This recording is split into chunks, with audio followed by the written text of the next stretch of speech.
আসসালামু আলাইকুম রহমতুল্লাহ। আজও নিয়ে আসছি ইসলামিক জিজ্ঞাসা ও জবাব প্রশ্ন। আমরা জানি ফরজ নামাজ আল্লাহর পক্ষ থেকে এসেছে, কিন্তু ওয়াজিব নামাজ কোথা থেকে এসেছে? উত্তর, এখানে বোঝার একটা সমস্যা রয়ে গেছে। আসলে ফরজ, ওয়াজিব, সুন্নত, নফল, মাকরু, হারাম সবই আমরা আল্লাহর তরফ থেকে পেয়েছি।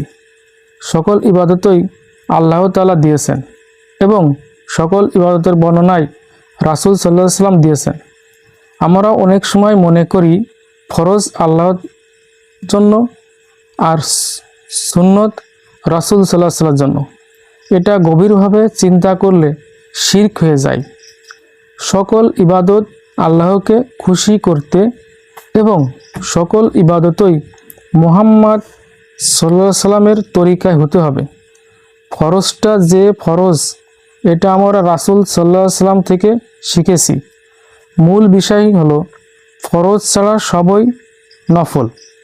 ইসলামে দুটো ভাগ করা হয়েছে, ফরজ এবং নফল। নফলের ভিতরে পর্যায় রয়েছে।